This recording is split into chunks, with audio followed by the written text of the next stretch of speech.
Boa noite a todos, boa noite a todos, sejam todos muito bem-vindos a mais esta live transmitida pelo campus de Aquidauana, da UFMS, e dessa vez essa live transmite um evento que é mais direcionada para os alunos do curso de administração, da disciplina de elaboração e análise de projetos, que eu leciono para estes alunos, né? Eu, professora Ana Grazielli. E eu quero agradecer muito, né, começar agradecendo muito ao pessoal da comunicação do CPAQ, que nos auxiliou a divulgar esse evento, esta live, essa mesa redonda, né, nas pessoas do João Duarte, nosso parceiro, apoiador de sempre na divulgação, e da nossa Juliana Ovelar, que é aluna do curso de administração, é minha aluna da disciplina de elaboração e análise de projetos, estagiária do CPAQ, e que está aqui conosco coordenando toda a parte técnica deste evento. Então, muito obrigada ao João e à Juliana, que está nos auxiliando na noite de hoje. Bom, está previsto no plano de ensino da disciplina de elaboração e análise de projetos a realização de palestras ou assemelhados. E aí, nesse sentido, eu organizei para hoje uma mesa redonda para falar de dois assuntos que estão muito associados, melhor, até relacionados, que são o gerenciamento de projetos e a inovação. E para nos acompanhar nesse bate-papo, né, gostoso sobre esses dois assuntos aí, nós temos duas participações ilustres aqui esta noite. A primeira delas já é bastante conhecida no pessoal do nosso curso, é a professora Daniela Felipe, administradora e pesquisadora da área de inovação da UFMS, do CPAQ. E a outra presença ilustre é o Ricardo Esgide dos Santos Júnior, que é gerente do Centro de Inovação do SESI, em Mato Grosso do Sul. Daniela, Ricardo, sejam muito bem-vindos. É um prazer estar com vocês esta noite. Muito obrigada, professora Ana, pelo convite. É uma alegria estar aqui para tratar desse assunto. Tive a oportunidade aí de estudar vários processos aí de inovação, que foram projetos de inovação, e que partiram aí mais da academia, né? Especialmente de descobertas e ideias que foram criadas aí e que se transformaram depois em inovação. Bacana. Agradecer também o convite, né, professora Ana, e é um prazer estar aqui com vocês, professora Daniela, compartilhar um pouco desse momento com vocês, traz para a gente um grande aprendizado também. Espero poder contribuir com um bom bate-papo, e eu tenho certeza que vai ser muito bacana essa live, para a gente poder falar sobre esse assunto muito bacana que é a inovação, né? Muito obrigado pelo convite mais uma vez. Eu fico muito feliz de poder participar junto com os acadêmicos e professores, porque é aí onde que forma o conhecimento, né? Então, muito obrigado. A gente é que agradece, Ricardo, agradece pela tua presença aqui hoje, pela parceria, e aproveito para cumprimentar toda a equipe de profissionais do Centro de Inovação do SESI, que a gente já teve a oportunidade de conhecer, e que faz um trabalho maravilhoso aqui no estado do Mato Grosso do Sul. Então, leve nossos cumprimentos, nossos abraços para todo o pessoal de lá, para o seu time poderoso lá do Centro de Inovação. Tá Deixa certo? comigo, são todos seus fãs, hein? Opa! Melhor ainda, então. Bom, pessoal, para a gente começar, então, essa mesa redonda, esse debate que nós vamos ter aqui hoje, nessa noite, eu vou fazer uma breve contextualização para dizer aí um pouco sobre a relação entre inovação e gerenciamento de projetos, e também já fica o convite para quem está nos assistindo pelo Facebook, para mandar perguntas, comentários aí pela página do Campus de Aquidauana, pela página do CPAQ, e aí no final do nosso bate-papo a gente vai trazendo esses comentários, essas colocações que vocês fizerem também. Então, tem uma perspectiva que eu gostaria de trazer para iniciar esse bate-papo, é que tem algumas formas distintas de se visualizar o gerenciamento de projetos. Então, uma dessas formas, talvez a mais tradicional, digamos assim, é olhar o gerenciamento de projetos como estrutura organizacional. Então, a gente está falando aí de uma forma diferente de organizar as atividades, tanto de uma empresa quanto de um órgão público, que é muito dissociada daquela forma tradicional que a gente conhece, que é a estrutura funcional, ou ainda mesmo as estruturas matriciais. Então, pensar em projetos numa organização é pensar em uma forma diferente de se organizar e de se fazer o trabalho, né? Essa é uma perspectiva. Uma outra perspectiva é ver o gerenciamento de projetos como uma orientação para resultado. Então, quando a gente fala de empresa, o gerenciamento de projetos está ligado diretamente à competitividade dessa empresa. Seja essa competitividade associada a processos principais ou a processos de apoio, mas que ambos estão ali envolvidos na cadeia de valor da prestação do serviço ou da concepção, da comercialização dos produtos também. E quando a gente fala de organizações públicas, quando a gente relaciona isso com a orientação para resultado, nós estamos falando da prestação de serviço público com a qualidade, com a presteza, com a expectativa que a população, na verdade, possui em relação aos serviços públicos. Uma outra forma de ver o gerenciamento de projetos é como um campo multidisciplinar. Então, nós observamos que, e eu acho que isso é um pouco do que aparenta, né, e a gente vê na prática acontecer lá no Centro de Inovação do SESI, nós temos várias áreas do conhecimento envolvidas para trabalhar projetos de forma generalizada. Então, quando a gente faz essa junção de diferentes perspectivas, sejam elas práticas ou teóricas, a gente também vai agregando valor ao projeto que está sendo desempenhado. E também é um desafio, porque, afinal de contas, o gerente de projetos, o Ricardo vai falar um pouco disso, né? O gerente de projetos acaba tendo um trabalhão para controlar todas essas atividades que chegam de diferentes campos do conhecimento. E, por fim não, mas dessa lista que eu elenquei aí, a gente tem uma possibilidade de enxergar o gerenciamento de projetos como um instrumento para se alcançar a inovação. Então, é muito comum a gente pensar em uma estrutura projetizada de uma empresa toda vez que a gente pensa em empresa e organizações inovadoras, né? E aí essa inovação, seja ela vista como motor da economia, numa visão mais schumpeteriana, né? Ou ainda como uma aplicação da tecnologia, como trazem o Bateman e Snell no seu livro de teorias administrativas, ela funciona muito bem, casa muito bem com o gerenciamento de projetos. E aí, eu gostaria de citar alguns exemplos para a gente entender como o gerenciamento de projetos ele não está somente focado nas empresas, que muitas vezes a gente pensa nisso, né? Mas a gente faz gerenciamento de projetos na nossa vida pessoal. Então, quando eu penso, por exemplo, em me qualificar, fazer uma faculdade, uma especialização, um curso de idiomas, eu estou desempenhando um projeto, não é? Quando uma empresa, por exemplo, decide, nesse contexto de pandemia, começar a operar no comércio eletrônico, certamente é uma decisão relacionada ao gerenciamento de projetos. Então, tem todas as restrições e cuidados que a gente precisa ter, restrições em relação ao tempo, ao prazo, à qualidade, né? E tudo isso está envolvido ali. Trazendo um pouco para a esfera pública, a gente tem aí uma discussão que também é provocada pela pandemia, por exemplo, em relação às eleições. Então, hoje, apareceu aí, né, a divulgação de como que serão conduzidas as eleições desse ano de 2020, e, por exemplo, a gente não vai ter a identificação biométrica funcionando, né, que é colocar o dedinho ali para você poder fazer a identificação do eleitor, né? Por quê? Porque é uma relação aí com o cuidado que a gente tem com a pandemia. E ainda nessa seara da pandemia, não há como não falar sobre as vacinas da Covid e como elas próprias são um exemplo de aplicação do gerenciamento de projetos.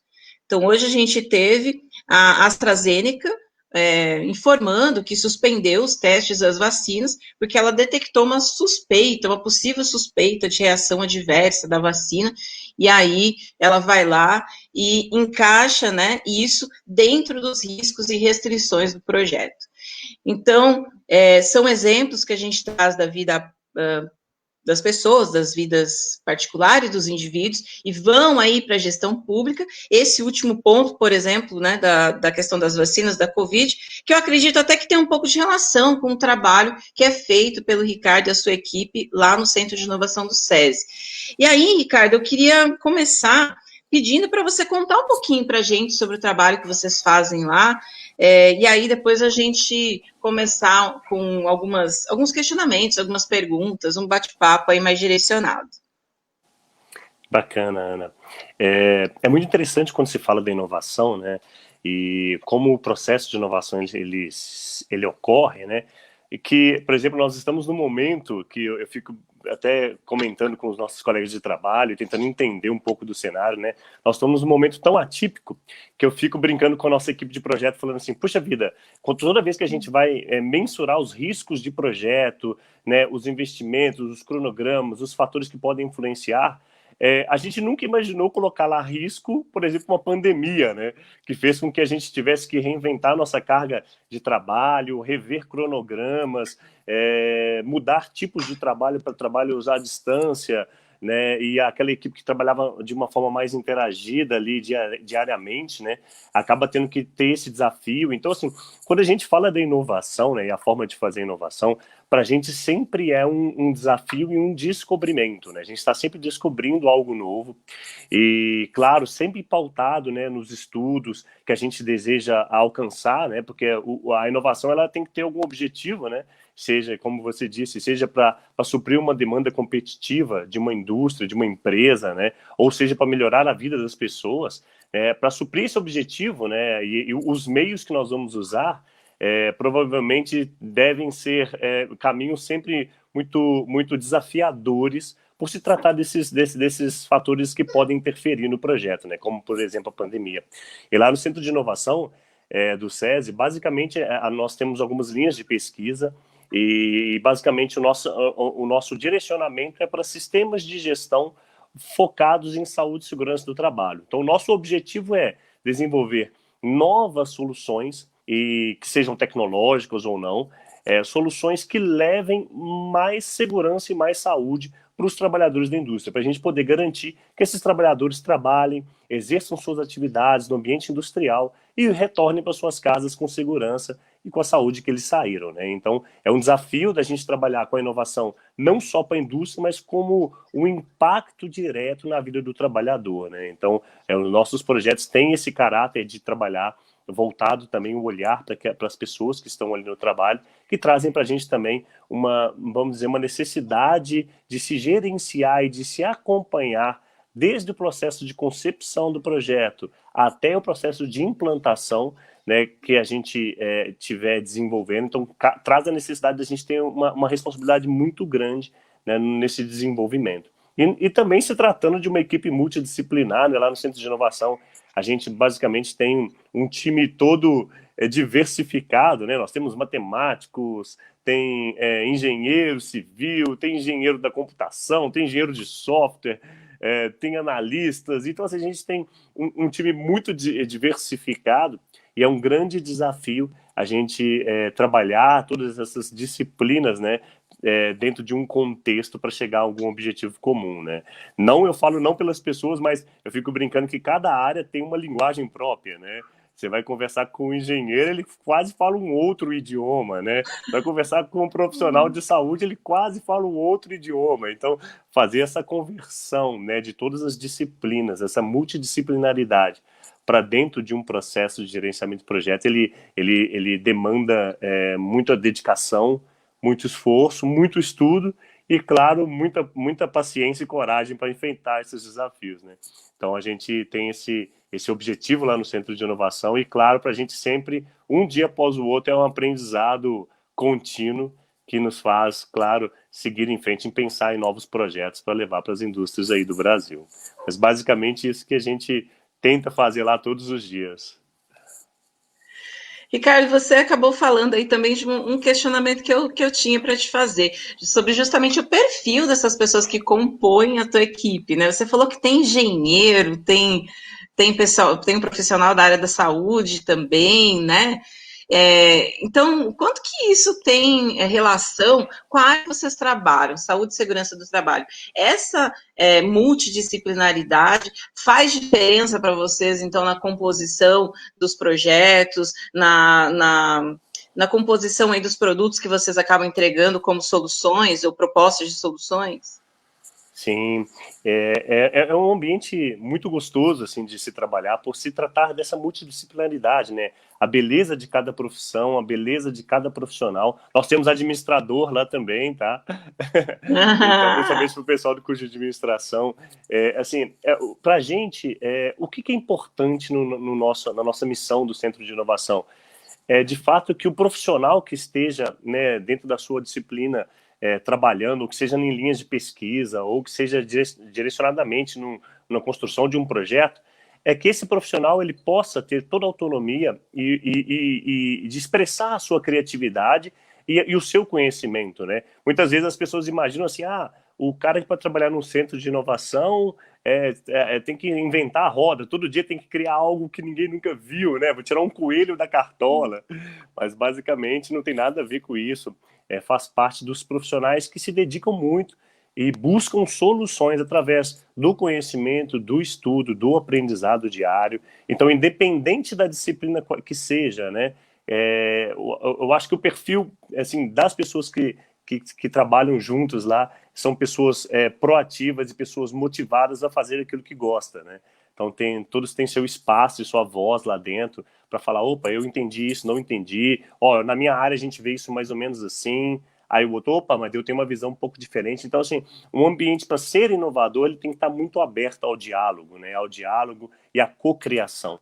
Para a gente lá, a cocriação, cada um ele é responsável por um tijolinho do muro, né? Colocou um tijolinho lá no muro, o murinho vai só crescendo, daqui a gente assusta, o projeto está em desenvolvimento. Então, acho que o perfil para as pessoas que querem trabalhar em centros de inovação e falar em tecnologias e soluções que possam ajudar as indústrias, empresas ou o próprio governo, né?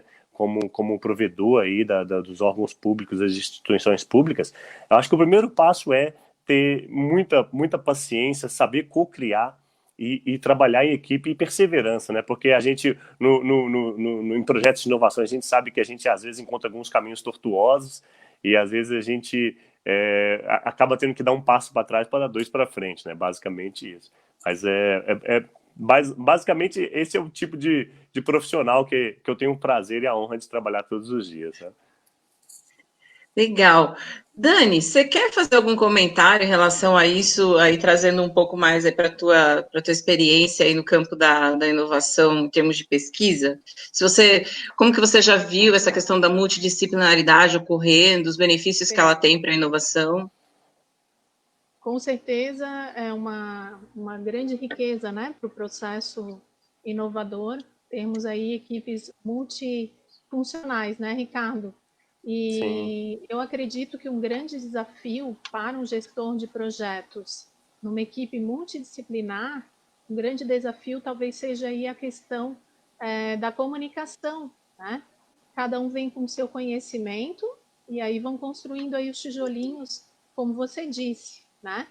Eu acredito que para o papel aí, para um bom desempenho do papel do gestor de projetos, a questão da comunicação dele com a equipe e fazer com que essa equipe se comunique de maneira produtiva, né, em relação à solução aí que se procura, na maioria das vezes uma solução é o que se procura, eu acho que é algo fundamental aí nesse perfil.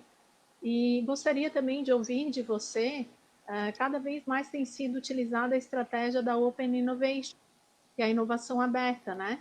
Ou seja, as organizações buscando fonte de inovação em outras organizações. E com isso aí é cada vez mais comum o trabalho em parceria, né, entre as organizações. Então, no teu trabalho, no SESI, vocês chegam a trabalhar junto nos projetos inovadores com outras organizações, por exemplo, universidades? Sim, muito bacana. A inovação aberta, né, Ricardo, meu humilde conhecimento, eu acredito que ela é o grande motor que faz com que a inovação ela seja disseminada, né?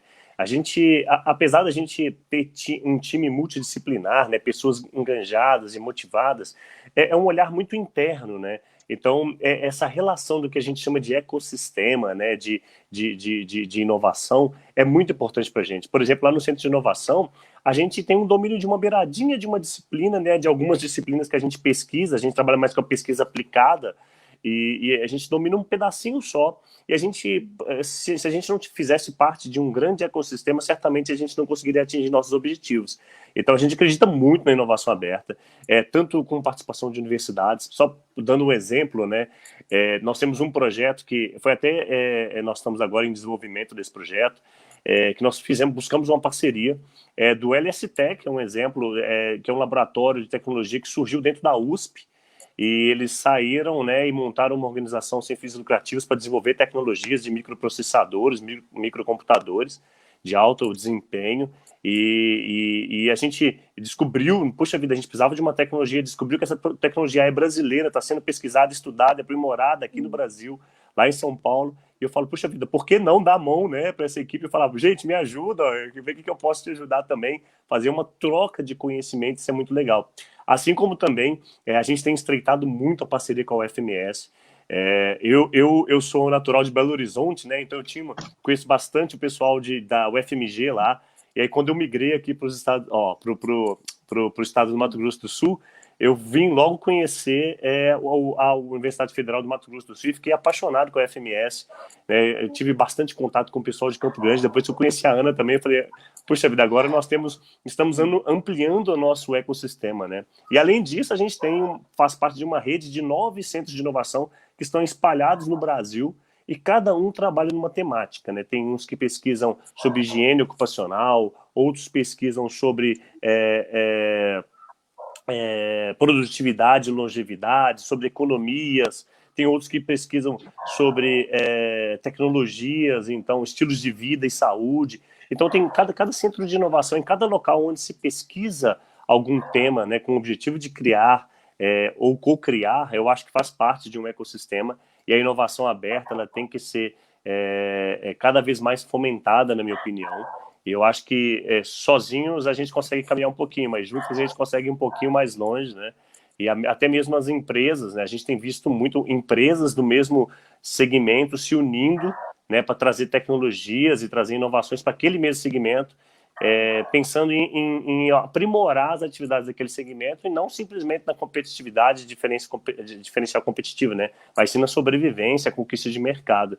Então, para mim, a inovação aberta e os ecossistemas, né? Eu faço parte de tantos ecossistemas aqui que se eu falar, eu fico 2 horas falando, né?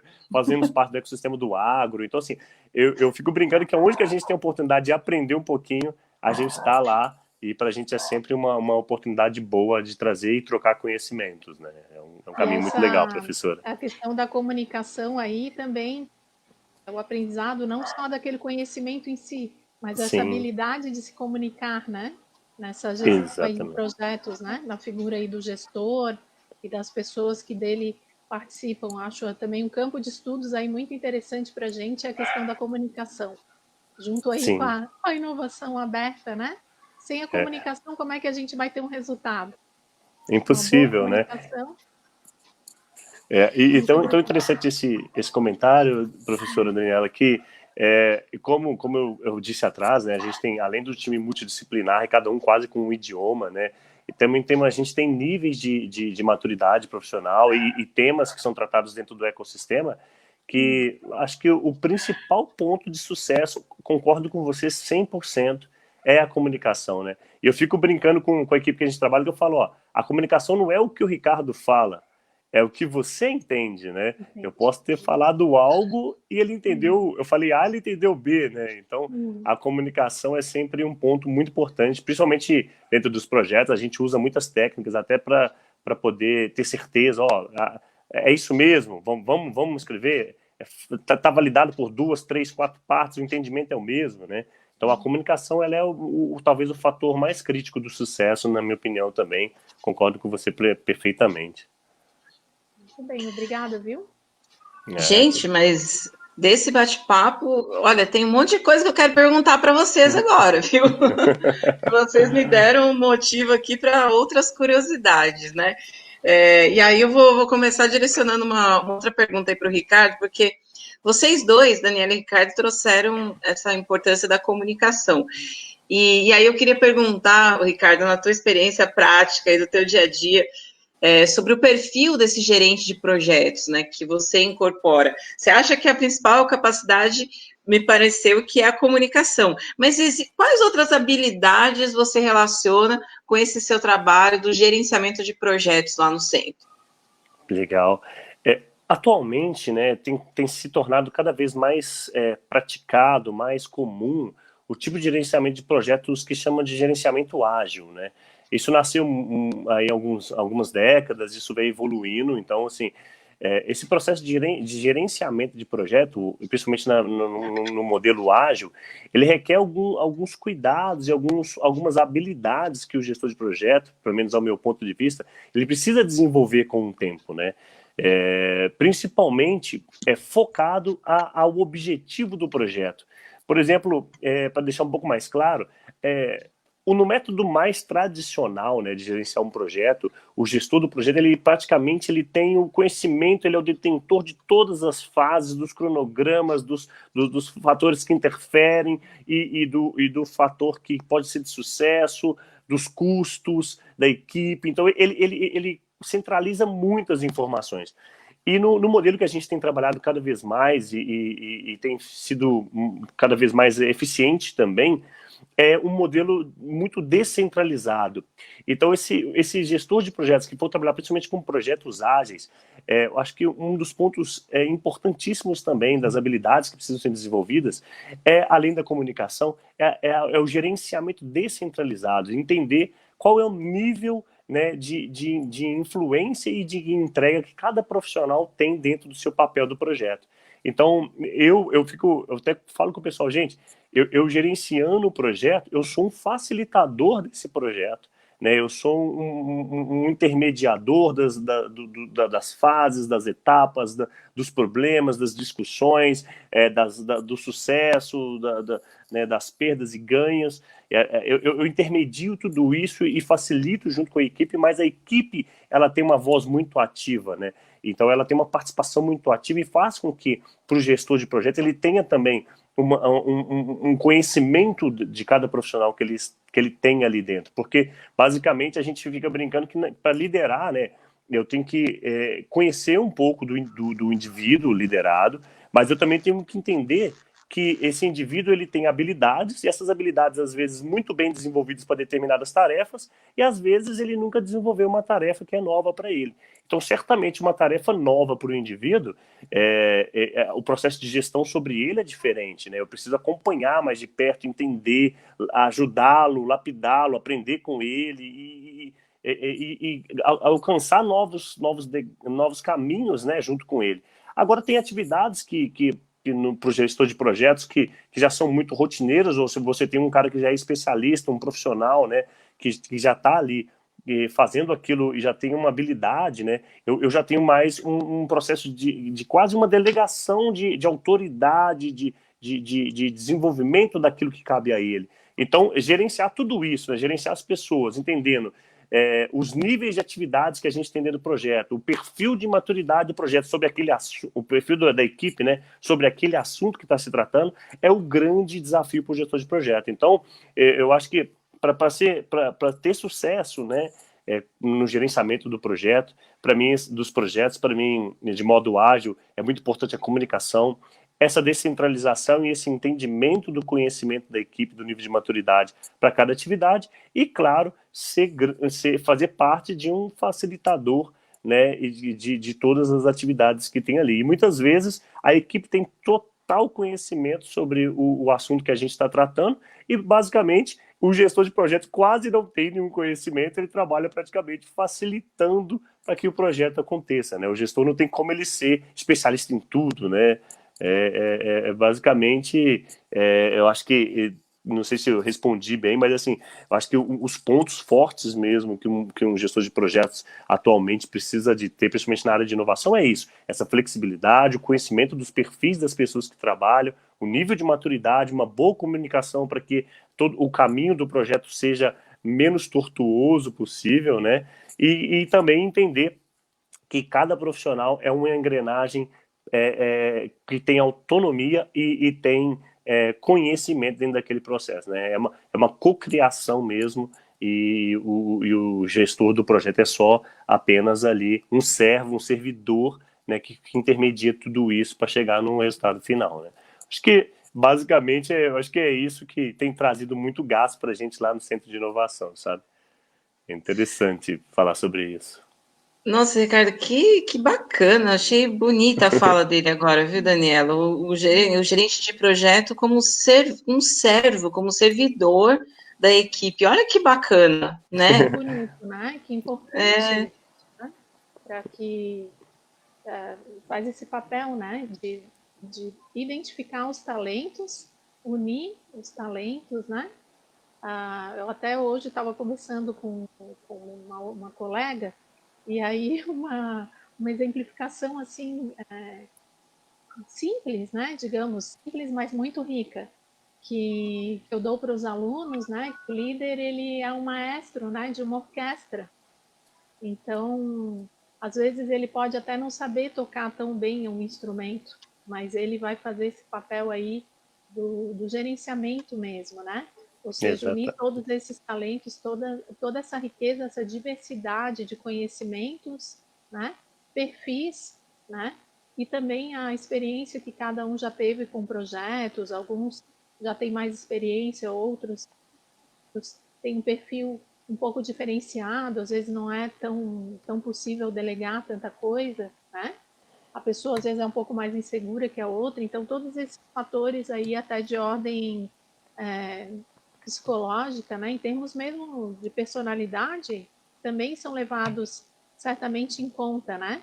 E ainda mais o gestor de projetos, ele tem que lidar com pessoas com quem ele nunca lidou, né?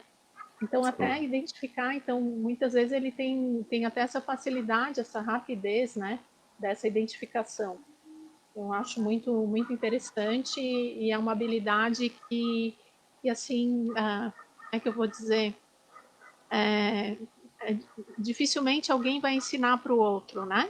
É com base aí na experiência, na vivência, é que vai se adquirindo aí essa habilidade, né, Ricardo? E é tão interessante que essa questão dos perfis, né? Há um tempo atrás a gente fez uma análise de perfil de todos os profissionais, né? Foi uma ação geral do SESI, foi muito legal isso, e que possibilitou a gente a ter também ou mais entendimento sobre o próximo, né? Porque muitas vezes a gente tem profissionais fantásticos, só que eles estão na posição errada, né? É mesmo assim, é a mesma coisa que você falar, o Ricardo é goleiro, vou botar ele no ataque.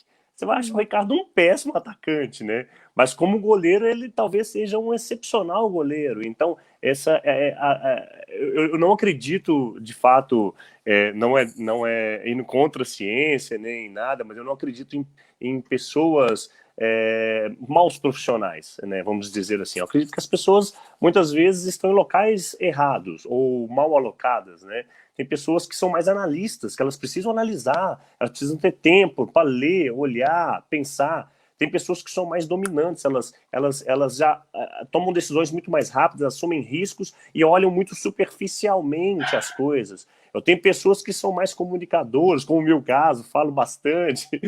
Eu tenho pessoas que são de N perfis, né? Então a gente tem métodos para fazer isso, o DISC, o próprio PI, tem vários métodos científicos que mapeiam isso e que ajudam o gestor de projeto a entender a equipe dele e reposicionar as pessoas dentro do, vamos fazer uma comparação com o futebol, né? Dentro do campo ali, cada um na sua posição e que ela possa ser mais produtiva possível, né?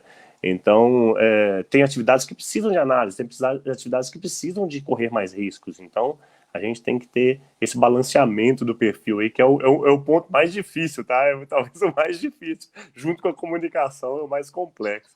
Mas é um desafio diário, né, para quem trabalha com projetos, principalmente projetos de inovação, né? Poderia Legal, fazer vocês estão... Perdão, uma Dani. outra pergunta nessa questão dos desafios? Claro, eu estou à disposição. Com relação a mais, eu não sei se seria mais um desafio, um terceiro aí, mas como é que é a questão do tempo? O tempo é um desafio? O tempo, como dizem, vale ouro, né? O tempo vale ouro. E a gente sempre está, na gestão do projeto, a gente sempre está correndo atrás do tempo, né? Eu falo isso porque, assim, todo projeto tem um início, meio e fim, né? É um princípio, é o conceito de projeto é isso, né? Você tem um início, meio e fim. E geralmente causa-se uma ansiedade, até do próprio gestor das equipes que estão no projeto, principalmente muito no início do projeto. Porque para estruturar algo, demanda-se muitos passos. Então, por exemplo, o projeto começou, um projeto de 18 meses. Eu preciso começar a levantar todos os requisitos daquele projeto. Se na época que foi desenhado o projeto continua igual ao que é hoje, o que mudou, né? Se meu time que está hoje ele tem a capacidade de atender aquelas necessidades de projeto, se todos esses fatores que podem interferir no desenvolvimento do projeto estão muito bem alinhados para só depois eu começar a desenvolver. Então, às vezes, o cronograma está 18 meses, está batendo o terceiro, quarto mês, você não começou a produzir nada, mas eu falo produzir, assim, coisas palpáveis, né? E você está só reorganizando tudo e lapidando, levantando documentação, botando tudo para acontecer e planejando tudo aquilo, faz com que as pessoas, às vezes, fiquem um pouco ansiosas, né? E claro que isso tudo tem que estar dentro de um cronograma, porque a gente tem um prazo para entregar, um prazo para desenvolver, e sabe que o caminho dali para frente pode ser um pouco tortuoso, pode aparecer umas pandemias da vida, outras coisas assim, né? Que interfiram no seu projeto. Então, o cronograma é um ponto que o gestor de projeto ele tem que estar muito atento. E o que a gente tem um conceito que eu acho muito legal, eu aprendi com um grande colega meu, um grande amigo que trabalha comigo, um conceito que o nome é em inglês, mas chama Golden Plate. Esse Golden Plate é como se fosse no desenvolvimento de software, é como se a gente fizesse exatamente aquilo que é necessário, que o cliente pediu para aquele projeto, que a gente não fique inventando muito a roda. Porque muitas vezes a gente tem lá um cronograma muito bem definido, né? Mas aí o cliente, vou dar um exemplo de software, tá? Por exemplo, o cliente pede um botãozinho assim, escrito enviar. Aí eu falo, não, eu sou muito proativo, eu vou criar um botãozinho lá escrito enviar, mas quando ele passar o mouse vai ficar coloridinho, vai abrir uma janelinha e falar, olá, esse botão serve para enviar. Só que todo esse trabalho que eu investi, o esforço que eu fiz ali para poder desenvolver essa solução, que eu talvez pensei em fazer ela em 4 horas, eu gastei 2 dias para fazer, o impacto final no cronograma. Então, assim, a gente tem focado muito com o time para fazer exatamente aquilo que está no escopo e fazer o que a gente chama de MVP, que é o mínimo produto viável. É aquele produto que a gente quer entregar. Depois, se a gente quer botar uma carinha mais alegre, mais bonitinha, colocar mais outros detalhes, né? Colocar um lacinho no cabelo, alguma coisa assim, a gente coloca, mas não dentro do cronograma que a gente precisa entregar. Então, o cronograma é desafiador para o gestor de projeto, porque ele tem que balizar isso, né? Fazer o que é necessário, sem deixar escapar a qualidade, mas também não inventar muita roda, ficar inventando muitas coisas, porque na hora que a gente assusta o cronograma, como a gente fala lá em Minas, está na tampa da beirada, né? E aí acaba que para poder fazer as prestações de conta, entregar o projeto e bater o controle financeiro, certamente é um grande desafio, né? Então é um ponto de observação e muita atenção dos gestores de projeto. Ô, Ricardo, você falou uma coisa... Perdão, te cortei. Não, percorta não. Acho que era isso. Ótimo. Você falou aí, na verdade, resposta anterior e agora, eu notei, assim, dois pontos aí. Primeiro, você falando aí sobre a competência do gestor para conduzir esses processos utilizando metodologias ágeis, né? Sim. E aí, eu não sei se vocês empregam alguma metodologia específica aí no Centro de Inovação que você pudesse contar para a gente. E assim, por outro lado, essa questão do tempo que a Daniela colocou, poxa, a gente sabe, né, que eu costumo pelo menos falar para os meus alunos isso. Quanto mais tempo a gente gasta no planejamento, menos tempo a gente gasta resolvendo o problema depois. Com né? certeza. mas muitas vezes isso vai nos causando a sensação de que as entregas não estão sendo feitas, né? Mas na verdade estão sendo feitas, só que não são as entregas finais, ou a entrega final, mas sim entregas intermediárias que fazem parte da construção do projeto, né? E é uma relação assim muito estreita essa da questão do tempo. A gente tem aí restrições principalmente relacionadas ao tempo, ao custo, mas também à qualidade, mas talvez o tempo seja a grande chave aí, principalmente para algumas demandas que nós temos hoje, tipo relacionadas à pandemia, como a gente citou anteriormente, né? Então, tem alguma metodologia ágil que vocês utilizam aí no Centro de Inovação? Como que você vê isso? Legal. Nós utilizamos, como a gente é um centro de inovação que trabalha mais com sistemas de gestão, a gente trabalha com softwares, com processos de gestão, a gente tem muito desenvolvimento de software e tecnologias lá dentro, também de hardwares, de utilização de hardwares, na verdade. Então a gente buscou algo que era mais aderente com o nosso tipo de trabalho. E quando a gente foi implementar, a gente descobriu que tinha algumas metodologias e a que a gente mais se identificou é uma metodologia que se chama Scrum. Ela é uma metodologia de gerenciamento de projetos muito voltados para a tecnologia, um gerenciamento de projetos ágeis, que nos traz a visão um pouco mais aberta sobre os projetos, né? Então o Scrum ele é tão interessante porque ele ajuda a gente na nossa rotina de trabalho ter essa disciplina, né, de planejar, de executar, de rever o que a gente fez e aprender com os nossos resultados. Então, por exemplo, a gente tem sprints de trabalho que são em torno de 3 semanas, geralmente, depende um pouquinho se tem feriado, se não tem, como é que está a semana, mas geralmente de 3 semanas.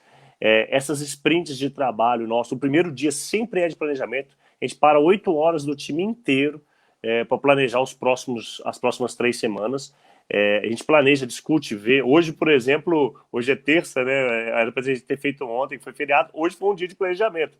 Então é o dia que eu fico até rouco de tanto fazer conferência, que a gente está online, né? E tanto falar. É o dia inteiro falando, trocando ideias e vendo os passos que cada um vai, as tarefas que cada um vai fazer para que a gente tenha a entrega daquela sprint com os desenvolvimentos. Então a gente gasta o primeiro dia todo planejando.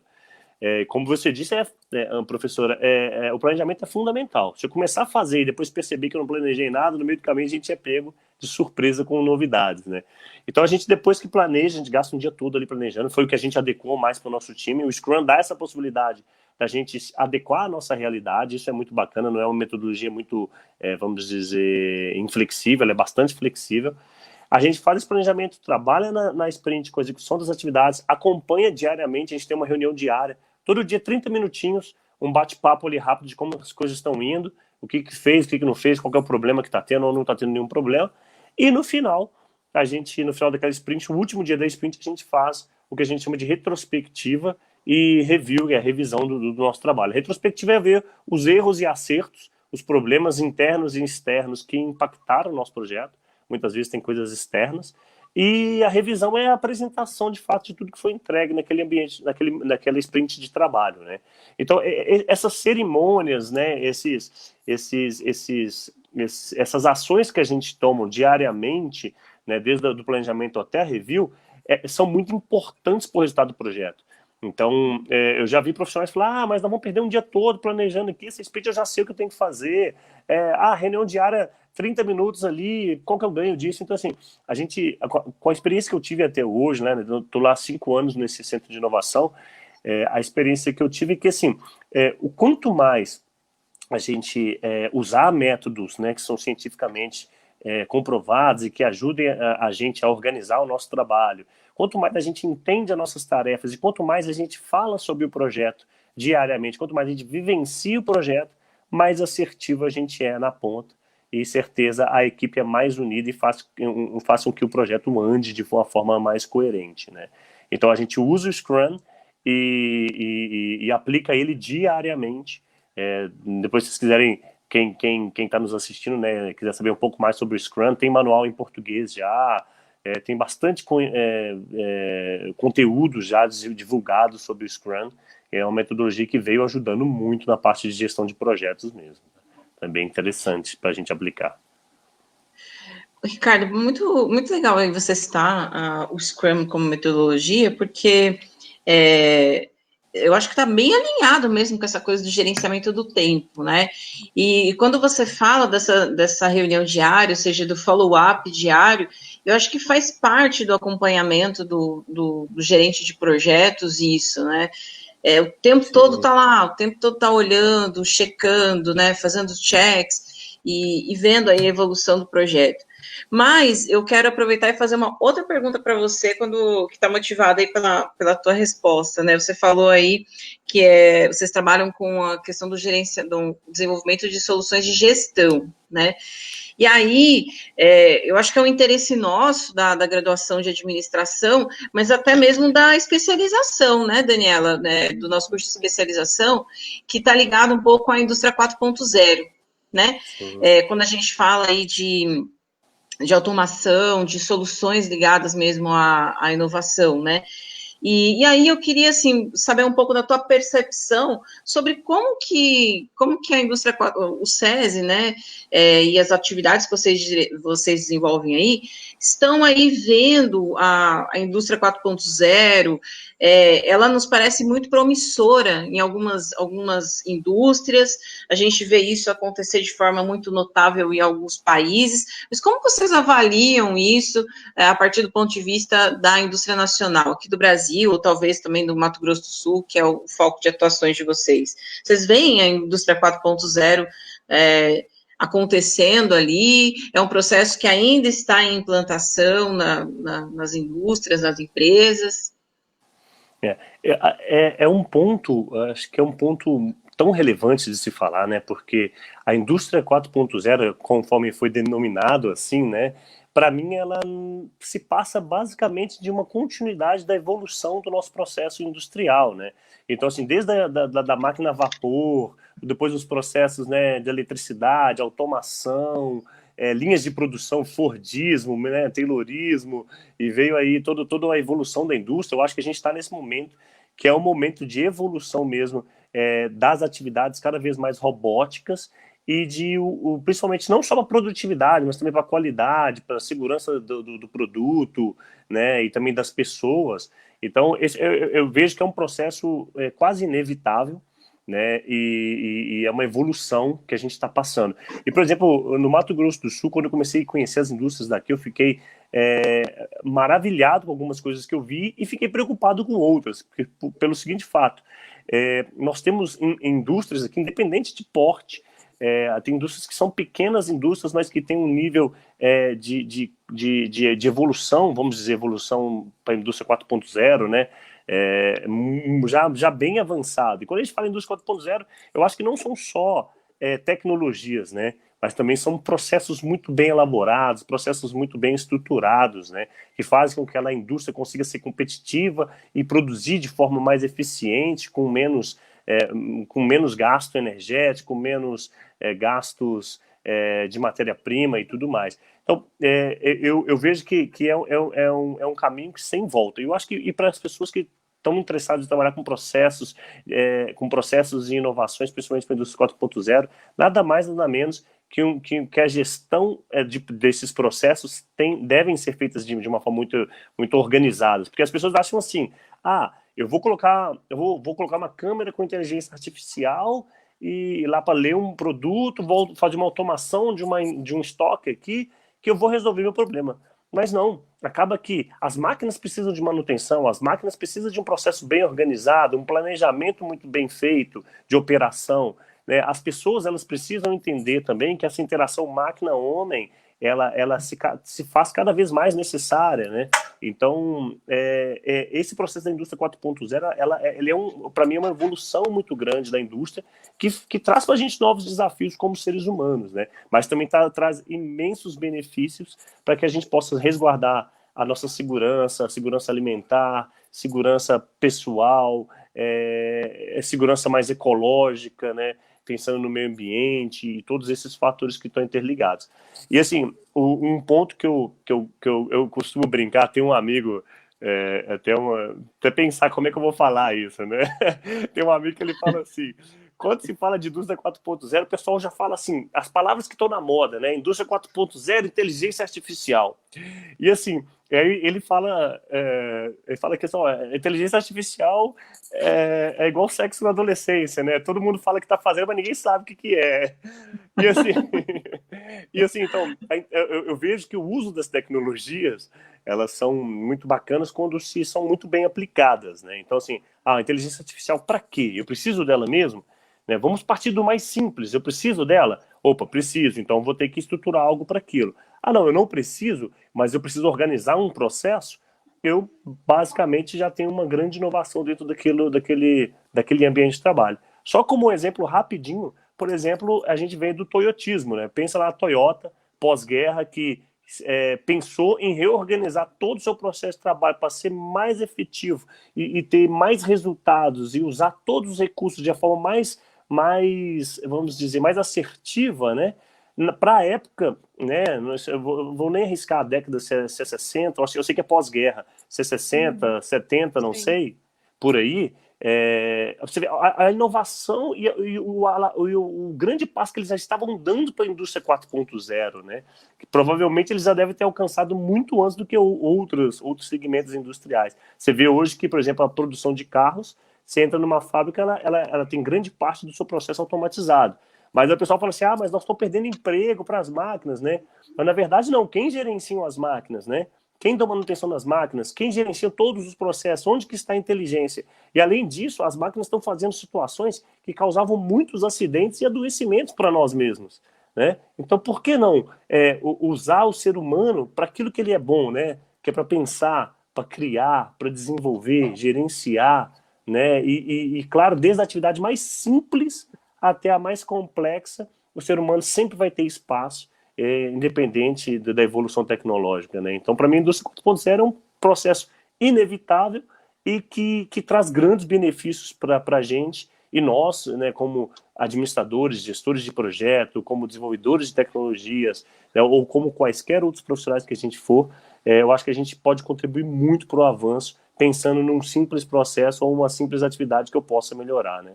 Inovar, como eu disse, não é tirar um coelho da cartola, né? É melhorar aquilo que eu posso ver e acreditar que aquilo vai ter um resultado melhor. Então, eu vejo que para os profissionais, principalmente que estão formando agora, né, estão entrando nesse cenário mais, vamos dizer, mais tecnológico, né, eu vejo que, assim, vamos pensar pelo lado mais simples e ver o que a gente pode fazer para melhorar os processos de trabalho. Se tiver que implantar tecnologias, excelente, vamos fazer uso das tecnologias. Se tiver que redesenhar ou rediscutir, refazer processos para que a gente tenha resultados melhores, vamos partir para esse caminho também, que isso também é inovar, tá?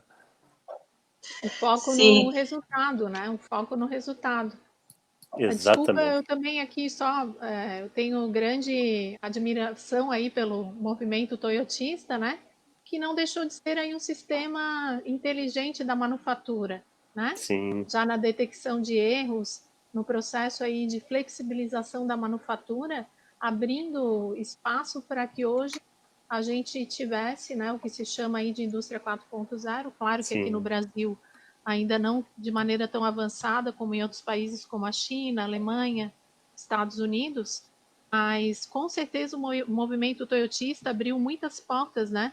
No sentido até no aspecto da proatividade. Então, para mim, ele é um grande marco que vem da sim, abertura aí à indústria 4.0. Claro, tivemos a 3.0 também, né? E junto com isso, abrindo as portas aí para que a indústria 4.0 ganhasse força. E me chama muito a atenção, tem um livro muito conhecido, se chama A Meta, né, muito utilizado na área, inclusive, aí de produção, que num determinado trecho do livro se trata de grandes investimentos na robotização de uma fábrica. Porém, o investimento foi errado, porque aquilo não trouxe melhores resultados. Então, se utilizaram para a época, né, de uma alta tecnologia, porém não surtiu grandes efeitos, porque faltou a tal da flexibilização em relação ao consumidor. Então, a gente tem que observar vários aspectos e a tecnologia tem que ser uma aliada e não Sim. digamos, não algo que venha substituir, né? Então, esse É, processo de gestão realmente é nosso, né? Da sim. gente, das pessoas. Ela é um meio, né? A tecnologia é um meio e não um fim, né? E, Exato. e é muito legal, assim, que nós estamos vivendo uma era, que é a era da informação, né? Se você ficar aqui com o seu celular ligado o dia todo, você vai ser bombardeado de informações e tudo mais. E as grandes empresas do mundo hoje gerenciam informações, né? A gente fala de Google, Facebook, Microsoft, IBM, todas essas, a Amazon, que são as grandes empresas do mundo, gerenciam informações. Então, assim, hoje, o que eu sinto um pouco de falta no Brasil, né, é olhar interno, uma crítica pessoal minha, né, sem pautar em nenhum autor e tudo mais, mas uma crítica bem pessoal, assim, que nós, a gente gosta muito, claro, o brasileiro, ele quer também seguir, né, quer evoluir, a gente tem um país riquíssimo para isso, mas a gente tá olhando muito para tecnologia somente, sabe? E a gente precisa, igual você disse muito bem, professor Daniela, que você vê, o riotismo lá atrás já vem inovando e mudando, né, a forma de como a indústria automobilística estava acontecendo. E certamente entrou na indústria 4.0 antes. E começou tudo com uma mudança de comportamento e mentalidade, né? O pessoal adora falar aí o mindset, né, a mentalidade. Então, assim, a mudança de mentalidade é muito importante. Não adianta eu querer botar tecnologia no meio, como o seu exemplo foi fantástico, põe uma tecnologia lá, mas não vou ter o resultado que eu quero, né? Eu tenho que mudar a mentalidade, eu tenho que inovar dentro das minhas necessidades. Um projeto de inovação, se ele não tiver uma necessidade, ele não tem por que existir. Né? Ele tem que sempre trazer para uma necessidade. E a era da gestão da informação está aí. A gente tem tantos dados, tantos números, por que não parar e analisar esses números? Né? Deixa eu ver o que esses números estão me dizendo. Né? Eu não preciso de fórmulas matemáticas complexas para isso. Né? Claro que alguns algoritmos me ajudam muito para poder predizer, para poder mostrar padrões, às vezes clusters de informações que eu não conseguiria ver tão facilmente. Então, eu posso sim usar a tecnologia, alguns algoritmos, alguns cálculos matemáticos para isso, sim, mas a mudança de comportamento, de querer olhar para aquela necessidade, ver como construí-la e como modificá-la, que é o grande fator de inovação que vai fazer com que a indústria 4.0 se torne cada vez mais presente no Brasil.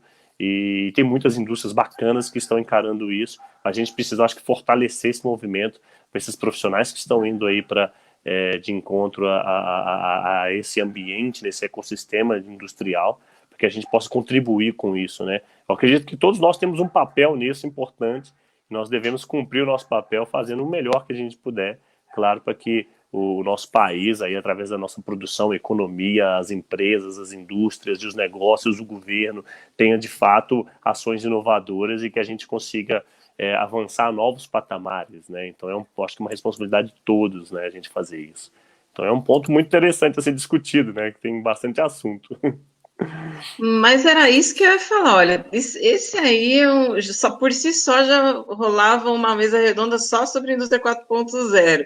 É, Mas eu queria só botar mais uma pimentinha nessa conversa aí, trazer um pouco também para o universo aí da gestão pública, né? Você falou, né, Ricardo, da questão aí do reconhecimento facial e tal, que é uma das possibilidades que a indústria 4.0 vai apresentando para a gente, né, através da utilização de algoritmos para o reconhecimento aí de pessoas. E é uma questão, por exemplo, que me parece que está em desenvolvimento, né? O próprio desenvolvimento do algoritmo está ali evoluindo com o tempo, porque a gente vê vários cases em segurança pública, por exemplo, que utilizam do reconhecimento facial para identificação, por exemplo, de suspeitos de crimes, e aí erram na identificação desse suspeito, porque de repente, ou a base de dados utilizada para o treinamento do algoritmo não está ajustado, ou porque o próprio algoritmo também precisa de alguma coisa, né, algum ajustezinho ali. Então, me parece que é bem isso que você falou aí, a citação do teu colega. Eu acho que a gente também está no processo aí de desenvolvimento, de apropriação, né, dessa coisa, assim, do 4.0, não só na indústria, mas também no universo do governo, né? Sim, eu tive a felicidade, a oportunidade de ter contato com a equipe da Microsoft, que trabalha, por exemplo, com a parte de reconhecimento facial, e é muito bacana, quase ninguém sabe disso, mas o polo mundial que trabalha com Video Analytics é no Brasil, fica no Rio de Janeiro, então tem um polo da Microsoft lá, fui lá, depois a gente foi nos Estados Unidos também, lá em Seattle, e assim, o que eu vejo é que dessas empresas que estão puxando esse movimento, né? E eu acho que a aplicação disso, que seja para indústrias ou para o governo, é um movimento que a gente está em construção mesmo. E assim, eu acho que essas tecnologias de reconhecimento facial e algoritmos, a gente tem que usar da melhor forma possível, mas entender que tudo pode, nada é 100%, tudo pode haver desvios, né? Principalmente, por exemplo, nós estamos trabalhando com a parte de reconhecimento facial numa indústria, que eu fui até em Itaquiraí, até agradecer o pessoal lá pela receptividade, pessoal fantástico da Belo Alimentos, e a gente chegou numa situação lá assim, que a gente está trabalhando com essa parte de reconhecimento facial, e tem 2 funcionários que são gêmeos, e a gente falou assim, e agora? Como é que nós vamos distinguir um do outro, né? Se já existe pessoas que são bem similares, né? A gente tem estudado muito, põe todo mundo de barba, todo mundo sem barba, mulheres de vários padrões, etnias e tudo mais, homens de vários padrões, etnias de altura e tudo mais.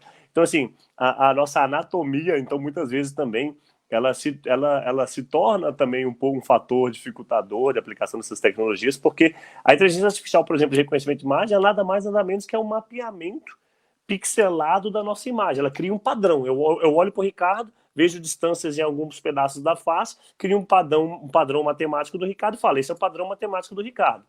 Como se eu desse um númerozinho, dou um nome para ele. E aí pode ter uma pessoa com um padrão muito parecido. E quando os computadores forem processar, é óbvio que pode ter algum certo tipo de engano, alguma margem. Então eu acho que a gente também está nessa evolução da aplicação da matemática dentro da computação, né? A computação, ela é basicamente a matemática aplicada, né, a um hardware. Então a gente está nesse aprendizado. E aí agora, não sei se o pessoal está acompanhando também, já tem uns 2, 3 anos que já está em bastante pauta de discussão computação quântica, que vai chegar no momento agora que a gente vai ter que substituir a computação atual pela quântica, porque a atual já está ficando, já estamos chegando no limite dela, basicamente, né, da nanotecnologia. A gente já tem processadores aqui com bilhões de cristais de capacitores, e daqui a pouco, até eu estava tendo uma aula agora um dia desse atrás com um amigo meu que é matemático, engenheiro de software, estava me explicando tudo isso, e eu aprendi superficialmente, falei, cara, então quer dizer que os nossos processadores estão chegando no limite? Está chegando no limite, então nós vamos ter que partir para um próximo. Então eu acho que isso tudo faz parte do processo evolutivo mesmo, de aprendizado, aplicar as tecnologias, testar as tecnologias, entender como elas funcionam, mas sempre partir daquele princípio que sempre precisa, né, a tecnologia é sempre um meio, uma ferramenta para nos auxiliar. Ela não pode ser o final, o fator que toma decisões absolutamente, né? Então precisa sempre de um ser humano ali para poder ajudar a balancear isso. Então, a gente tem muitos exemplos dessa questão da aplicação de algoritmos, de inteligência artificial, que são até engraçados, sabe? Teve um dia que, com 30 segundinhos, teve um dia que nós fomos contratar um funcionário novo, foi muito engraçado. E eles estavam testando um algoritmo de reconhecimento de face nesse dia. Aí chegamos, o funcionário novo lá, tiramos uma foto dele e falamos, vamos fazer um teste com você aqui, aproveitar que você está chegando, vamos ser a cobaia aqui do nosso teste. Fizemos o teste e o algoritmo não acertava o nome dele de jeito nenhum. Achava que ele era todo mundo menos ele. E assim, o algoritmo até então estava super assertivo, sabe? Tava super equilibradinho. A gente falou, o que aconteceu, meu Deus? Aí o nosso matemático, né, ele falou assim, cara, é o seguinte, tem momentos que a gente não questiona mais, não. Se ele já chegou para bagunçar o sistema, ele vai ser um bom funcionário, que vai ajudar a gente a pensar em coisas novas. Então vamos pensar nisso e vamos seguir em frente, né? Então, assim, tem muitos desafios tecnológicos ainda, né? Esse é um ponto importante. Por isso, não pensar só na tecnologia.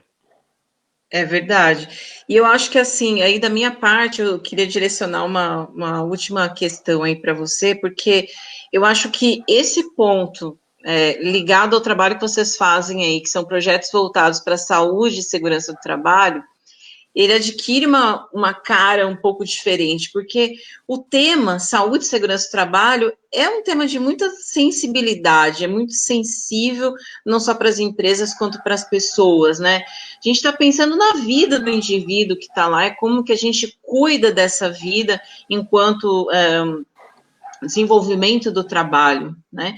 E aí, Ricardo, eu queria te pedir aí para colocar uma percepção para a gente em relação a quanto que a gente consegue, de fato, linkar mesmo, né, essas preocupações em relação à tecnologia, ao gerenciamento de projetos, ao desenvolvimento de produtos, soluções para a saúde e segurança do trabalhador. Como que você vai ver, né, essa integração a partir, por exemplo, dos investimentos, né, que as empresas fazem nesse tipo de solução? Legal. Eu já vejo um grande avanço, né? Porque quando minha primeira formação, né, minha primeira academia foi em matemática, e aí eu descobri que eu não sabia nada de matemática, e eu fui para a área de saúde, né? E descobri que também não sei nada dessa área de saúde. Eu sou enfermeiro, especialista em saúde do trabalho, sou enfermeiro do trabalho, e, e aí tem outros caminhos que eu fui seguindo também, mas por que eu estou pontuando isso? Infelizmente, né, é a questão da mentalidade ainda. Nas indústrias brasileiras a gente via um cenário passado que a saúde do trabalho ela era simplesmente uma norma. São normas, 36 normas que a gente tem ali, que tem que se cumprir, é uma legislação, mas não tinha um olhar para o indivíduo, né? E eu digo que infelizmente no passado era assim, porque hoje, depois quando eu fui convidado para trabalhar no Centro de Inovação de Saúde e Segurança do Trabalho, falei, cara, as coisas estão mudando, as pessoas estão começando a ver que faz sentido investir na saúde e segurança das pessoas, né? Porque as pessoas, elas são o maior bem que uma instituição pode ter, né? Legal. Então, assim, né, ter patrimônios, né? Igual tem empresa, eu fico brincando, tem empresas que faturam milhões, mas tem milhões de passivos também, com históricos de morte, históricos de amputações, de perdas, né? Então, assim, o quanto vale a vida, né? Quanto vale o processo produtivo relacionado à vida? Então, assim, quando o SESI lançou os centros de inovação, eu achei que foi a coisa mais fantástica que poderia acontecer no Brasil em relação à saúde e segurança do trabalho. Falei, cara, os caras pensaram em fazer centros de inovação para ajudar as indústrias a gerenciar a saúde e segurança do trabalho, que não é uma coisa simples porque trata-se de pessoas. E a gente tem percebido que as indústrias têm visto isso com bons olhos, porque assim, elas têm percebido que as pessoas são o maior capital que elas têm, né, o maior bem que elas possuem. Então, nós tivemos exemplos aqui, nós estamos nesse momento tocando 2 projetos com 2 indústrias aqui do estado, a gente toca projetos em indústrias fora do estado também, mas 2 aqui do estado que são assim um exemplo de indústrias que estão inovando e que estão buscando inovação e olhando para o ser humano, né? O caso aqui, acho que eu posso falar, não posso falar muito do escopo do projeto, mas posso falar, uma é em Flex, que fica em Dourados, e a outra é a Belo Alimentos, que fica em Itaquiraí. Não estou fazendo propaganda para as indústrias, nada, só citando, são indústrias que buscaram ser de inovação para falar assim, nós temos algumas dificuldades de fazer o processo de gerenciamento de tais atividades, a gente reconhece essa dificuldade, mas a gente quer inovar, a gente quer superar essa dificuldade e fazer com que os nossos trabalhadores tenham uma melhor condição de trabalho. E foi quando a gente discutiu sobre esses projetos ganharam uma concorrência nacional, trouxemos recursos para poder investir, e você vê em indústrias que estão aqui. Então, assim, eu vejo que o grande desafio ainda apesar de ter indústrias desse nível de porte, de querer investir nisso, mas o grande desafio ainda é mostrar para as indústrias que as pessoas são o maior bem precioso que ela tem. Então, assim, não tem como produzir, eu não acredito tão cedo que a gente vai ter indústrias 100% autônomas, tem que ter alguém ali na cabeça, né, conduzindo, nem que seja 1 ou 2 pessoas, sempre vai haver pessoas, e se a gente não preocupar com essas pessoas e não pensar que essas pessoas são seres humanos, né, e precisam ter a proteção necessária para que a produção seja melhor, então eu praticamente estou colocando em risco, né, o meu empreendimento, né. Eu falo que as empresas, elas pensam em produtividade, né. A produtividade, para ela existir, ela tem uma série de fatores, né? E essa série de fatores, a maioria desses fatores os seres humanos estão envolvidos. Então, se eu não preocupo com esses seres humanos, eu tenho um alto absenteísmo, eu tenho alto nível de acidente, eu tenho alto nível de incapacidade das pessoas, elas ficarem incapacitadas de executar suas atividades. Eu tenho um turnover, né, uma rotatividade muito grande, ninguém quer ficar naquele ambiente. Então, assim, as perdas são tão grandes que às vezes elas se tornam até intangíveis. É tão engraçado isso. Se tornam intangíveis porque eles acham que aquilo faz parte do negócio. Mas isso, para mim, faz parte de uma má gestão, de uma ingerência, né? Então, assim, para ser um grande administrador de empresas, um grande CEO, ou a ser gestor, coordenador, ou qualquer atividade que envolva, né, a liderança de pessoas, eu acho que o mais importante é ter essa visão, que o maior bem das empresas é os seres humanos. A gente precisa inovar para proteger essas pessoas e fazer com que elas sejam cada vez mais produtivas e também acreditar que a inovação não é só tecnológica e que a inovação ela faz parte, sim, né, de um investimento em processos, em pessoas, em políticas, né, em políticas públicas. Eu até não falei muito sobre a questão da instituição pública, mas imagine, por exemplo, as mentes que estão saindo aí do campus de vocês, né, que estão indo para a indústria agora, que estão indo para empresas, que vão se tornar administradores. Se eles não tiveram o olhar para o ser humano, certamente eles vão ter dificuldade em obter resultados bons, né, positivos. Então, assim, o Centro de Inovação veio com esse desafio, eu achei fantástico. Isso mostra que o Brasil está no caminho certo também, pensando em proteger as pessoas, pensando em ajudar as pessoas, ajudar os profissionais, e só por vocês, né, da universidade, que são...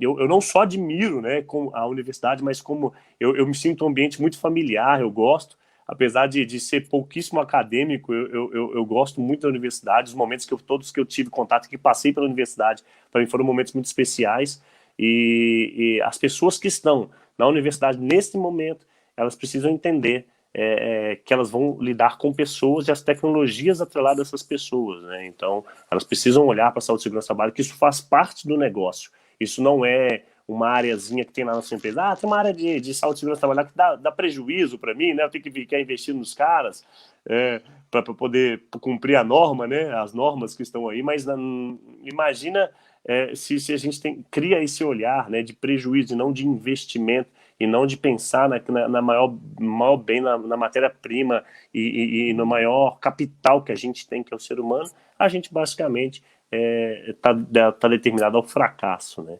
Então, esse é o nosso objetivo do Centro de Inovação, mostrar às indústrias, estamos aqui, vamos cuidar das pessoas, né? Isso é o mais importante. E com inovação, né? Tentar inovar. Nossa, Daniela, olha o baita recado que ele deixou para a gente, que nos serve não só para a disciplina de elaboração e análise de projetos, mas para os administradores de forma geral, não é? Nossa, tudo a ver com a disciplina gestão socioambiental. Estamos trabalhando justamente a responsabilidade social quando trabalhamos aí, né, professora, a inovação sustentável, esse Aham. cuidado, né, com a saúde das pessoas, a saúde das pessoas que estão ali trabalhando no entorno da organização, a saúde dos consumidores através daquele produto, daquele bem ou serviço, né? Também, ou seja, essa ligação aí com a sociedade e sem dúvidas, né? O que vai adiantar uma inovação se não tivermos um porquê, né? Um porquê atrelado justamente a quem? As pessoas, não é Sim. algo, mas sim a quem. E para que a gente consiga tudo isso aí, as pessoas são fundamentais. Por mais que tenhamos a indústria 4.0, essa ideia de substituição do homem, né, inteligência artificial e tudo mais, não tem jeito. Uma ideia, uma descoberta, esse processo de gestão ele vai sempre existir e as pessoas têm que ser cada vez mais valorizadas, estão tendo que ser cada vez mais qualificadas, inclusive, para atingir esses novos propósitos e a gente lidar com esses desafios aí que tem tudo a ver com a questão da competitividade que a professora Ana muito bem colocou no início aqui da nossa conversa, né? E para isso, aí pegando aí a questão das universidades, né? como que teremos aí pesquisa e desenvolvimento sem termos o conhecimento, né? E as universidades aí com papel fundamental e outras organizações aqui belamente exemplificadas pelo SESI, né? Que bom que a gente tem isso no nosso país e fico muito contente pela oportunidade aí, professora Ana, uma noite muito especial, de muito conhecimento e aproveitamento para a disciplina de gestão de projetos, elaboração e análise de projetos, dentre outras aí do nosso curso e para a vida, né? Pois a vida é um projeto. Nós temos projetos, vários projetos, e a gestão desses projetos, né? Gostaria de fazer tantas perguntas a mais, tenho certeza que a professora Ana também. Ficamos aí na curiosidade, e é claro, professora Ana, eu acho que quer abrir para os participantes, né? Ai, Dani, eu acho que sem dúvida a vida é o projeto mais importante de todos nós, né? Deveria ser das empresas, das organizações, eu acho. Mas realmente a gente já está aí um pouquinho aí mais avançado no tempo. Eu vou trazer algumas colocações que o pessoal fez aqui para a gente no chat, né? O Ricardo falou que ele é formado em matemática, e a gente tem o professor Fernando Batista, né, matemático, professor de matemática, que estava aqui nos ouvindo, nos assistindo, tá? E aí ele acabou abrindo uma sala de vídeo, compartilhando o nosso vídeo e trouxe algumas colocações para a gente. Aí tem um comentário aqui do Vitor Peixoto, né, realçando essa questão da importância do ser humano, né? Realmente hoje o maior bem de uma indústria é o ser humano. Graças a Deus trabalho numa indústria brasileira e hoje inicia a semana da CIPAT, muito bacana, né? Legal. Aí a gente tem aqui também o professor Fernando Batista colocando, né, a importância de aprender programação, em particular o básico, que eu acho que é o princípio aí para começar a pensar em soluções envolvendo tecnologias. E aí eu vou colocar aqui algumas perguntas, né? Sim, agradecer a presença aí, né? Eu falei do professor Fernando, tem a professora Rosilei, nossa professora do curso de especialização, tem a professora Ana Lúcia Gomes também, obrigada por estar aqui com a gente, professora Caroline Kinoshita, que também nos acompanhou aí. E aí vou trazer algumas perguntas que o pessoal fez aqui para a gente tentar fechar rapidinho. Nosso aluno Fernando Euclides fez algumas perguntas aqui, eu vou colocar só uma, tá, Fernando? Não fique bravo comigo, é porque para a gente poder atender mais gente. Ele colocou o seguinte: as empresas que não aderem à inovação em meio ao mercado competitivo podem se tornar obsoletas? O que vocês acham? Eu não tenho dúvida. Eu acredito que a inovação, independente da esfera da inovação que você aplicar, né, em processos, produtos, serviços, tecnologias, ela é essencial para o mundo competitivo, né, evolutivo que a gente tem. Basicamente, eu não vejo como ter outro caminho. Eu acredito que sim, Fernando, sem dúvidas, ainda mais com o advento aí recente ainda, né, da globalização e da internet, nós não temos mais fronteiras em relação à questão da competitividade, na maioria das vezes, e pensar em inovar é algo contínuo, tem que ser um pensamento contínuo das organizações, e digo que não apenas as organizações empresariais, mas as organizações públicas, as organizações sem fins lucrativos, todo tipo de organização, esse pensamento, né, esse novo paradigma, para alguns ainda muito novo, a questão da inovação é fundamental. Sem inovar, a gente não, sem pensar em inovação, inovar para quê? Para melhorar continuamente, né? Nesse pensamento próprio da nossa área de conhecimento aí, que é a administração. Quem não inova está fadado aí a um insucesso, e a gente sempre pensa, né? A professora Ana também gosta muito, quando puxa aí na gestão pública, né?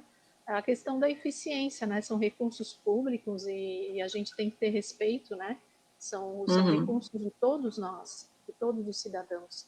Então, na administração pública também, a questão da inovação muitas vezes voltada para essa questão, para a agilidade dos processos, obviamente, mas para a redução também de custos, sem perder de vista a qualidade dos processos. Legal, vamos fazer mais uma pergunta aqui de uma outra aluna nossa, a Luana, né? Essa aqui eu acho que está mais aí para o Ricardo responder, olha, porque é uma pergunta meio até difícil. Olha, o que fazer quando já se está executando o cronograma e você se depara com a dificuldade do tempo? O tempo está acabando. O que a gente faz aí, Ricardo? Legal. Isso é comum, tá? Não é tão incomum, não. Então, dentro da experiência, né, que eu tive e que eu tenho nas atividades de trabalho, o tempo ele é um fator muito crítico, mas é muito importante a gente gerenciar o tempo a todo momento, né, a todo tempo. Então, por isso que a gente faz as reuniões diárias, por isso que a gente, início de sprint, planeja, replaneja, vê o que deu certo, vê o que deu errado e tudo mais. Só que assim, quando a gente percebe que de fato os caminhos foram um pouco mais tortuosos e nos demandou um pouco mais de tempo, né, dentro dos projetos, eu acho que provavelmente o que faltou inicialmente foi algum ponto do planejamento, e se não foi algum ponto do planejamento ou alguma interferência externa, e aí o que a gente tende a fazer é buscar esses pontos aí de uma forma emergencial e replanejar o restante do projeto. Então, o tempo todo para gerir projetos, a gente precisa planejar e replanejar, né? Então, quando a gente se depara, né, pelo menos a experiência que eu tive, com, opa, eu preciso fazer 50 anos em 5, né, como diz, eu preciso fazer muitas coisas e ainda não consegui avançar, eu estou com tempo curto, eu acho que a melhor saída é replanejar e repriorizar. Então, o que eu tenho de essencial? Essencial é isso. Eu tenho que repriorizar e falar, vamos partir para o essencial, porque para o que é core, o que faz parte do coração do projeto, investir o tempo restante naquilo e deixar as coisas secundárias para um outro momento, uma continuidade do projeto, um aditivo do projeto, o que for. Então, acho que, para resumir a resposta, acho que o ponto está no planejamento e no replanejamento e repriorização. O tempo está curto, reprioriza, vê o que é prioridade, foca naquilo, que aquilo vai te dar o resultado mínimo do projeto, né? Talvez não tão quanto esperado, mas pelo menos você vai partir dentro do princípio daquilo que era o objetivo central, né? Corta o que é periférico, né? E prioriza o coração do projeto. Basicamente é o que a gente tem tido de experiência. Ou seja, eu respondi bem. Legal. Registrar só aqui a professora Ellen também, né? Aqui do CPAQ assistindo a gente, dando aí nos felicitando aí pelas apresentações. E um elogio aí para o Ricardo, né? Ó, do Flávio Maciel. Parabéns, Ricardo. Admirável seu conhecimento e excelente sua postura. Ético, transparente e objetivo. Que legal. Doutor Flávio Maciel é um grande amigo. Esse é uma pessoa icônica também. Um dia a gente tem que fazer uma live com ele, tá? Opa, já vão começar a costurar isso então também. E aí, pessoal, vou fazer uma última pergunta para a gente fechar aí rapidinho, né? Porque daqui a pouco o nosso tempo também aqui na rede social já vai também esgotar. O Vitor Peixoto trazendo aqui, qual é o futuro das empresas mundiais em relação à gestão de dados para tomada de decisões? Tá, legal. Professora Daniela, vou falar rapidamente, se quiser fazer algum comentário também. Eu acho que é um assunto bem amplo, né? Não sei se eu tenho conhecimento suficiente para responder, mas o que a gente vê, né, é que cada vez mais a gente tem muitas informações e essas informações elas nos bombardeiam com diversos cenários, né? Então, para mim, eu acho que o mais importante, além de normatizações como a LGPD, de proteção dos dados e outras normatizações que estão surgindo aí ao redor da esfera, né? A Europa também, a Europa começou puxando, aí vem a nossa América aqui do Norte, América do Sul e tudo mais. Além dessas certificações, eu acredito que as empresas elas devem focar no que é essencial para ela. Porque, assim, a gente tem um universo de informações, mas o que essas informações querem nos dizer, né? Então, por exemplo, se eu sou um empresário do comércio, por exemplo, e estou preocupado ali em conquistar mais espaços, entender o que estão falando sobre a minha empresa, como está a imagem, como essa empresa está performando, né? Eu tenho que ter claro, muito claro ali quais informações eu quero buscar. Então, acho que o saneamento dessas informações e a classificação dessas informações é muito importante para que as indústrias saibam ouvir o que é fundamental para ela. E para isso, claro, a gente precisa de pessoas capacitadas, né, profissionais que entendam de gestão da informação. Os gestores, cada vez mais, eles precisam tomar decisões mais rápidas em menos tempo. Então, eles têm que estar pautados de informações qualificadas, informações estruturadas, para que ele possa, de fato, tomar essas decisões e não tomar decisões só com feeling, né, só com um sentimento ali, eu acho que é para cá, eu acho que é para lá, né? Eu acho que esse tempo já passou. E o tempo agora das grandes empresas, e desde as pequenas até as grandes empresas, o futuro, o presente e o futuro é cada vez mais as empresas usar dos dados que são necessários para que ela norteie o seu caminho. E é claro, é um grande desafio selecionar e classificar todos esses dados de uma forma assertiva, né? Então, mas eu acho que quem foca nas informações que ele precisa, seleciona elas, deixa em segundo plano, faz uma antiga regra aí de Pareto, né? Veja o que é essencial aqui agora, o que mais acontece. Trabalho naquilo ali, deixa o restante para analisar depois eu consigo correlacionar esses dados principais com os demais, né? Se eu partir para analisar tudo, eu posso me perder, porque pode surgir muitos padrões e muitas informações que nem eu sou capaz de gerenciar, né? Então, partir porque é foco, depois analisar o que é secundário. Eu não vejo outro caminho. Legal. Dani, quer fazer algum complemento? Pegando o gancho aí da indústria 4.0, né, a questão do Big Data também, essa quantidade imensa de dados, né, e trabalhar com os dados, utilização de algoritmos, mas de qualquer forma, também, considerando tudo que foi aí colocado, as pessoas são essenciais nesse processo, né? A gente pode ter as informações, de certa forma, aí, muitas vezes processadas, em algum momento filtradas, né? Com o uso da tecnologia, porém a escolha, né, para a tomada de decisão de qual dado vai se transformar efetivamente numa informação para tomar a decisão é papel aí relevante, né, do administrador. E com certeza, né, como o próprio Ricardo disse, dentro dessa especificidade aí da administração, quem lida, né, com a gestão da informação. Então, a figura desse profissional é fundamental para a tomada de decisão. Obviamente, puxando aí para a administração e para a própria gestão de projetos, essa formação que nós temos que ter, não só de especialistas, né? O administrador também tem a sua formação generalista, ou seja, tem a necessidade de conhecer um pouco desse todo, né? Entender um pouco de economia, entender um pouco sobre legislação, aquilo que está interno à organização e conhecer muito bem o que tem dentro da organização, o projeto, né, a sua equipe, a que se destina, né, no caso aqui de projetos, para que se tenha uma tomada aí de decisão mais acertada, né?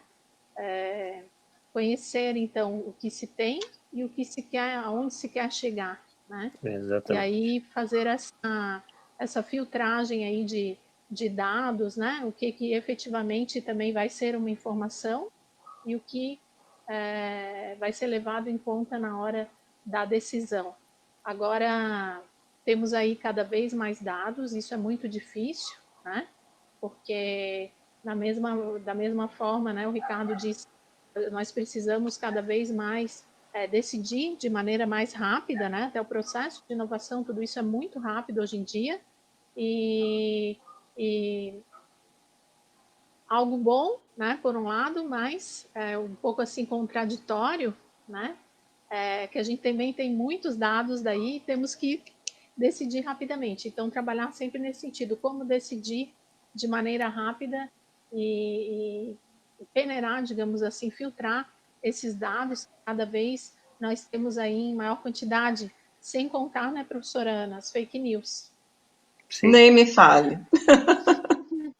Nem me fale. A fonte é Pessoal, muito acho que a importante. gente... sem dúvida.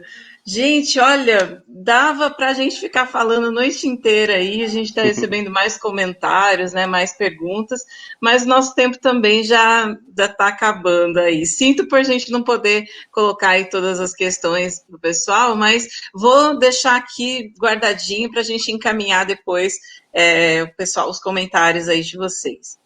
Gostaria muito de agradecer a presença de todos que nos assistiram durante esse período, e especialmente a presença da professora Daniela e do Ricardo Egídio, que abrilhantaram a nossa noite aí com um debate que juntou universidade, academia, com prática, com empresa. Então, eu acho que tudo isso acaba fazendo com que quem assistiu a gente, quem vai nos assistir depois também tenha um grande ganho com esse debate que foi realizado aqui.